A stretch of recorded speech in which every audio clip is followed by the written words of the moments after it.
Okay, everybody, we are going to be looking at the Columbian Exchange and global trade. This will wrap us up for chapter 4.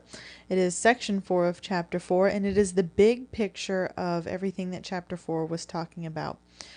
Chapter 4 was a continuation of chapter 3 in the sense that we're all dealing with trade in both of these chapters. We know that trade was brought about by the Renaissance and that desire to learn and know about the outside world. And what section 4 deals with is kind of the economic impact of all of this global trade. Columbian Exchange, named after our good friend Christopher Columbus, and global trade, how the entire world for the first time was able to interact with each other. All right? So here's our outline. Chapter 4, Section 4 outline. This is what the PowerPoint will follow. Talking about the Columbian Exchange first, followed by global trade. We're going to talk about two things within global trade: the rise of capitalism and joint stock companies, and then we will wrap it up with the growth of mercantilism, talking about a balance of trade and economic revolution changes European society. All right, so we're starting with the Columbian Exchange. What is the Columbian Exchange? It is the global transfer of food, plants, animals, all during the time of colonization. It's the global transfer of food, plants, and animals during the time of colonization. So it's goods transferring all over. And that doesn't happen until we start colonizing the Americas, the global part. That's the big key there. They thought they were exchanging with all parts of the world, but they weren't because they didn't know of the Americas. Once they do, now that global transfer can really take place. So what kind of things are they trading? Well, the Americas are going to house or be home to several items that they didn't have in Europe or Asia and Africa. So what kind of items would those be? Tomatoes, squash, pineapples, tobacco, cocoa. Those are all goods that were found in the Americas that will be sent to the old world. Tomatoes, squash, pineapples, tobacco, and cocoa. Okay, so those are all brand new items that were not found in the old world, but that were in the new world. And so they will get sent to the old world. Okay?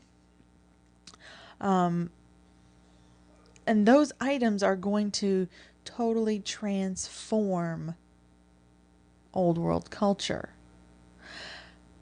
Two more items that came: corn and potatoes. You see on your PowerPoint, those are probably the most important items that were brought back. So again, corn and potatoes, those were in the Americas that will be sent to the old world, and they were probably the two most important items. Why? Why were they the two most important items? They are inexpensive to grow, very easy, and very cheap. Okay, so that's one reason. They're inexpensive. Second reason, they're nutritious. They provide us with a lot of nutrition, of course, like everything, in moderation. But potatoes especially, they have a lot of important minerals and vitamins for us. So if they're inexpensive and nutritious and they're easy to grow, there's going to be an abundance of food. The more food there is, the more people can eat.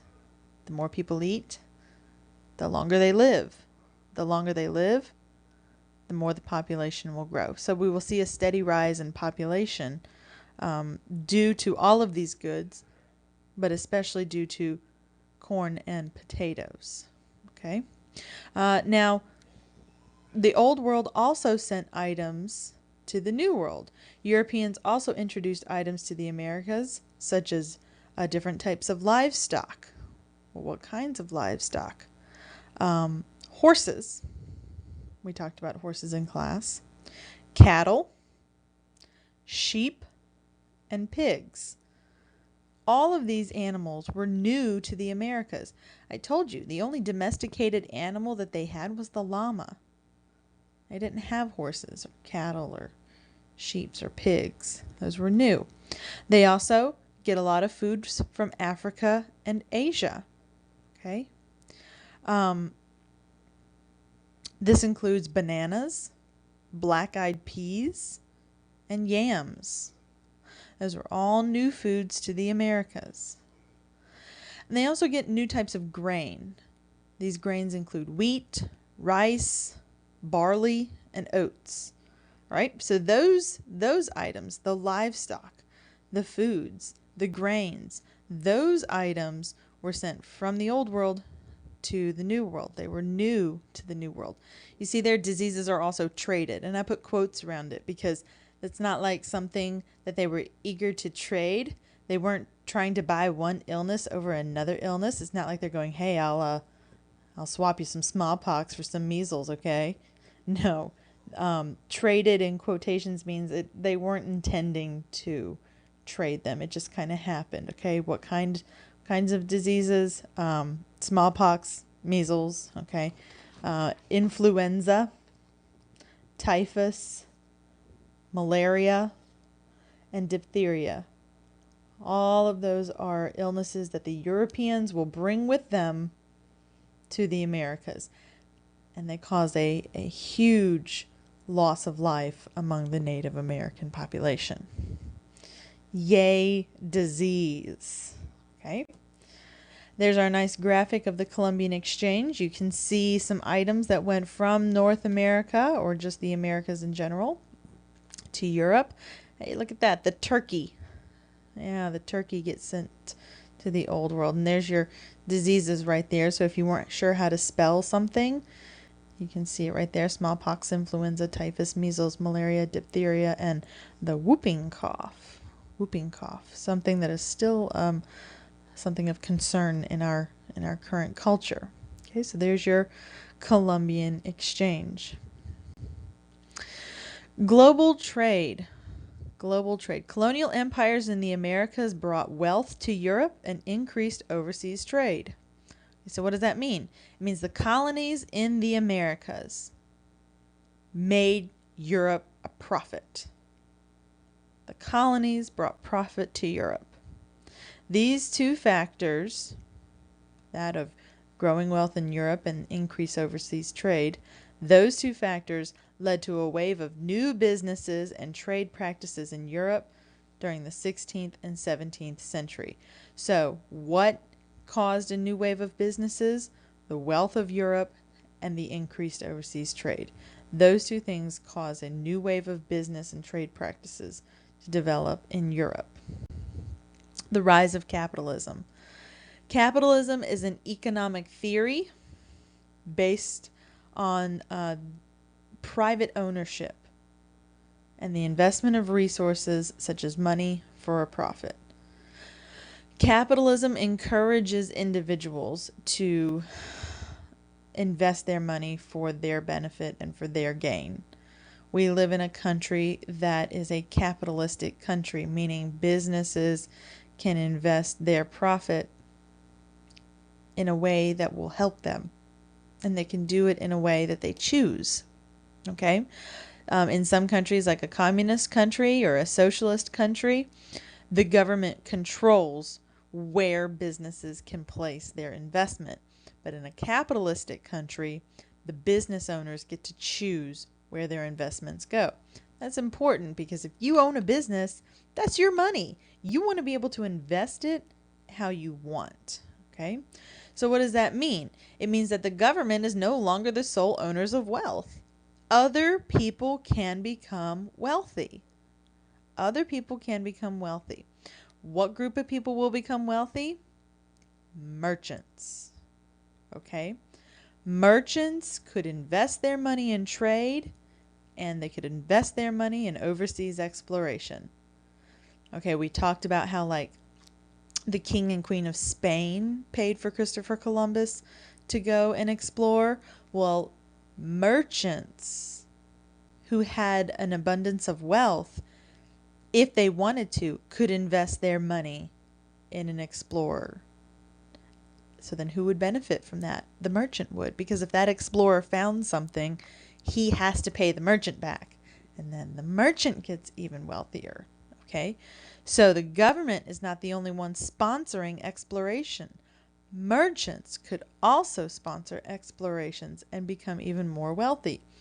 Then what they could do is, once they made a profit off of an exploration, they could continue to invest their money how they wanted. Okay? This results in a flourish of business all across Europe. It led to an increased economic activity, which will lead to an increase in money supply, which will bring about inflation. Okay? What is inflation? Inflation is a steady rise of prices on goods. So, as people have more money,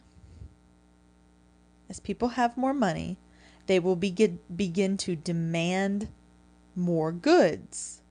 If they have the money to spend, they want to spend it. So as people gain more money, they demand more goods. Well, the demand is higher than the supply. And we've talked about this in class. If your supply is smaller than the demand, which means more people want it than there is available, what happens to the price of the good? It goes up. Why? Because it's valuable. Why? Because people want it. All right? So as people gain more money and they desire more goods, the prices of goods will rise because the demand for the goods is higher than the supply of the goods. All right? That is crucial. It's important. It happens all the time. It happens in our country. Check out this. Check out the average price of milk. This is inflation. Okay, now milk isn't something that people are necessarily jonesing after, although I know in my household we go through 2 gallons of milk a week because my kids drink milk all the time. Look at how the price has changed over the last 70 years. We started under 50 cents. 1940 it was under 50 cents. And then look at how it raised steadily, incredibly so, from 1975 on. Really, I guess 1970 on. Or, you could say 1965. Because for a couple of years there, it stayed about 50 cents. But then it just... And look at that. We're paying $3.50. At least that was in 2013. Now we're paying nearly $4. Depending on where you are in the city, you might be paying over $4. Okay, I know at our neighborhood market that's on Cottage Hill, right by my house, milk is going for $4.09. It's ridiculous. It's milk. But people will pay it. It's inflation. Joint stock companies. Joint stock companies work like a modern-day corporation where investors buy shares of stock in a company. People are combining their wealth for a common purpose. All right, so we said that with capitalism, more than just the government was becoming wealthy. Merchants were becoming wealthy. Well, you could have a group of merchants invest in an exploration. It took a lot of money to fund overseas exploration. So if you get a lot of people to fund an exploration, the cost is lower because you're dividing it among people. So what are we talking about here? What we're talking about is a group of people coming together. Let's say you have 5 friends, okay? You've got John, Bill, Jack, Tom, and Fred. And all 5 of them are merchants. And all 5 of them invest their money how they want to. But then they decide they want to bring their money together. They want to invest their money together for a common purpose. What would their purpose be? To get more money. They are going to sponsor, who haven't we said yet? They're going to sponsor Danny the Explorer. All 5 of these merchants are going to give a small portion of money to Danny the Explorer. And each small portion combines to one big portion. And that one big portion is enough to fund Danny the Explorer's trip. Okay, so 5 people have brought their money together to fund Danny the Explorer's trip. And Danny the Explorer is going to go out and hopefully find new land and become very profitable. And those 5 merchants are also hoping that's what he does. So off Danny goes. Let's say Danny finds something valuable. He finds gold. Yay, those 5 merchants are going to be happy. Why? Because Danny has to pay each one of them back plus, interest of some kind. So the merchants make money. Yay! Danny the Explorer. Hip hip hooray. But they didn't always find gold. They didn't always find land.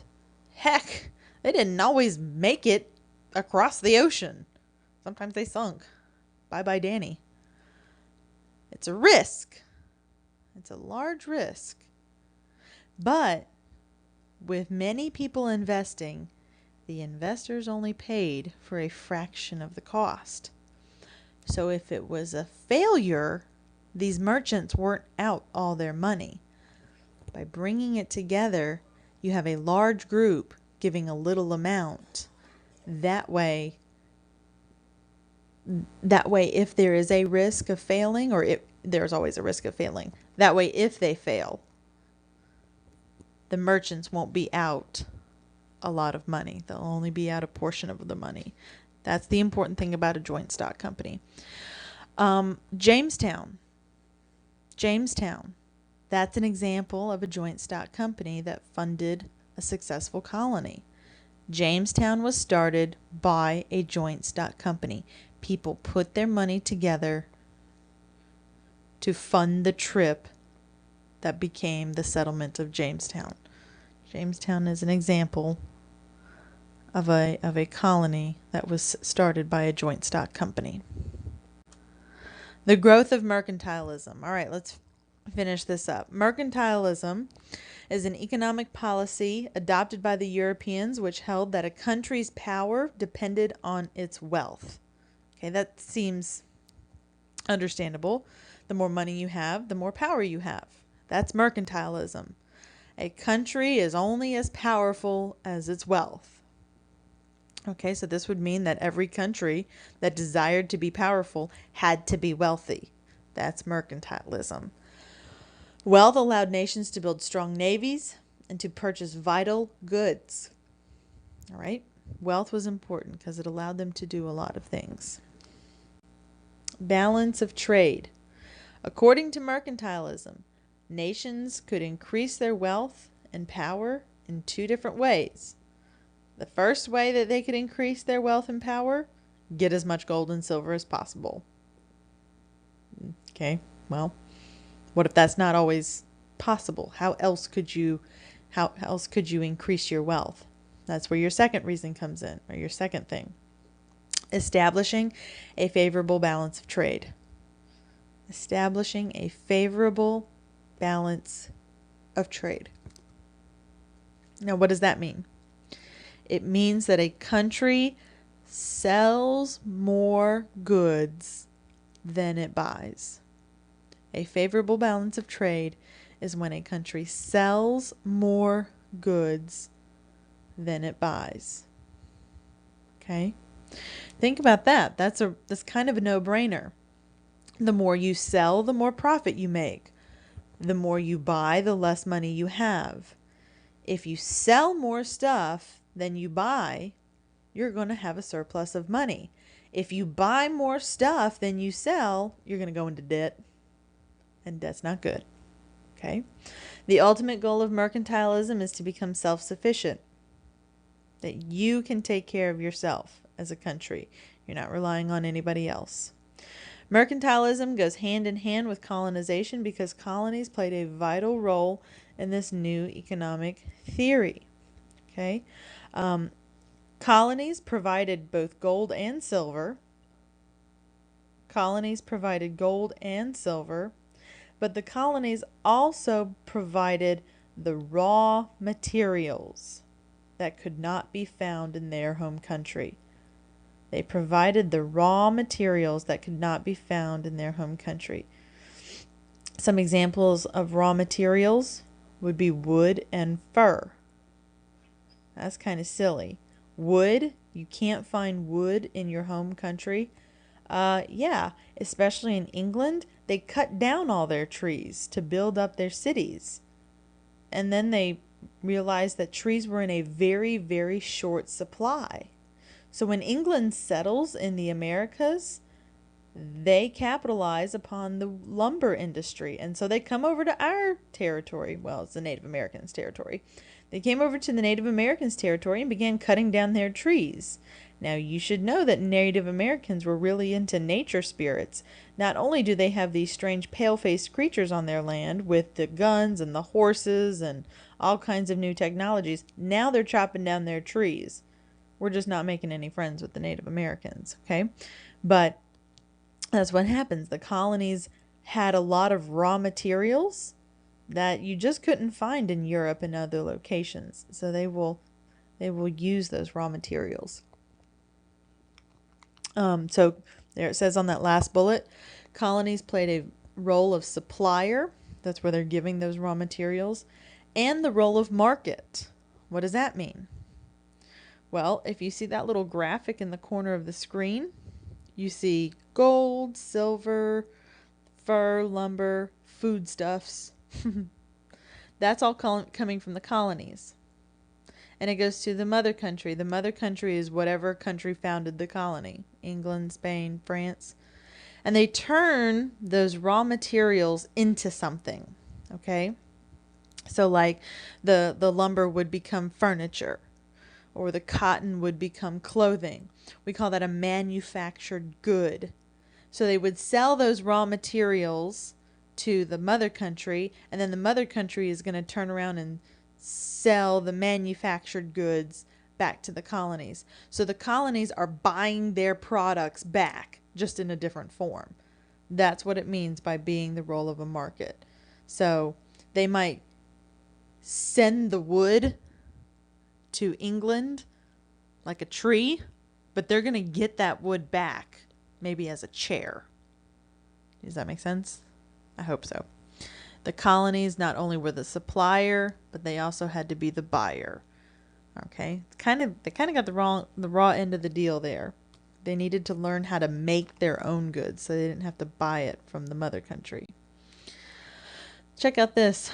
Favorable balance of trade. Would you say, based off of this graphic, which is from 2011, that the United States had a favorable balance of trade? It was exporting $81.8 billion worth of things, but it was importing $344.1 billion. Favorable balance of trade. Misa thinks not. Economic revolution changes European society. The economic revolution helped the colonies, but it also led to change in the home countries of Europe. Economic revolution spurred growth of towns and the rise of a class of merchants who controlled great wealth. Even though cities and towns were growing, most people still lived on the farms. That's in Europe. Even though cities and towns were growing, most people still lived on the farms. And even though merchants became very wealthy, most people were still pretty poor. So, Columbian exchange, the global transfer of items, was it really beneficial for all or just some? Most likely it's just for some. Okay? All right. I will see you guys in class. Ciao.